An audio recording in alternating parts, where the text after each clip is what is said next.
guy who used to sit and play video games all day. He gets what he wants, so he never has to work for anything he gets. Okay, so I know I'm starting out with a picture, but I was really excited because I just kind of want to show, like, this first picture is not quite 30 days since I moved him from the barn that he was at. And the barn that he's at now is feeding him like nobody's business. And I'm so excited because in just, I think this was like 26 days or something, so it was just short of 30 days. Like, he's made such a change. And recently, which I have another photo to add in later, or maybe another video that I want to talk about his food, we switched him to 3 times a day, being fed 3 times a day, and I didn't increase his grain or anything. I just split it up into 3 times a day, and he is like blooming. So there's another picture that I'm going to add in, and that picture is from October to now, just to kind of show you guys like how far he's come and kind of what we went through. And finally, he's holding weight, he's holding muscle, he's moving better. So I was just super excited about this. So that's kind of why I put it in here first, because that's been like the biggest update for him. Like, that's been because he's kind of been sound pretty much since October, since he blew his last abscess. So, we haven't really had issues there, but the weight has been the biggest thing for him, like his weight and his muscle. So since we've been at this new barn, we actually have an indoor now.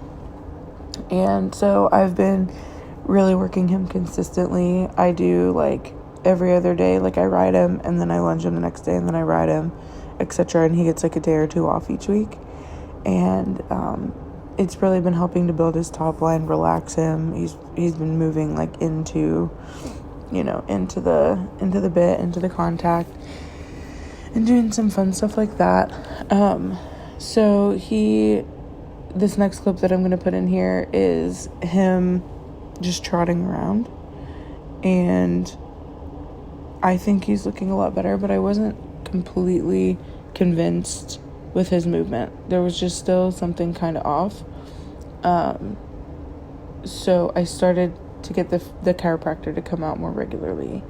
And I was also waiting for the farrier because since we moved like right before the farrier was coming to his other barn.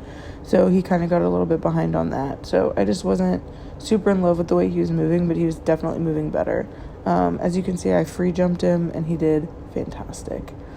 So this is, again, under saddle, him just kind of starting to, accept being ridden and have some energy, I guess. Like, he's a lot more energetic than he was at the other barn. But I didn't feel like my biggest breakthrough happened until he saw the chiropractor.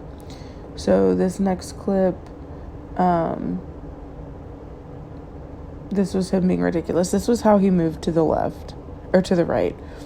And it just wasn't grand. And I jumped him over his first cross rail and he did so good. Kind of boring with it, actually. But he's feeling really, really good. And so we're going to pursue that, continue with his chiro and his farrier, and just kind of see where we go from there.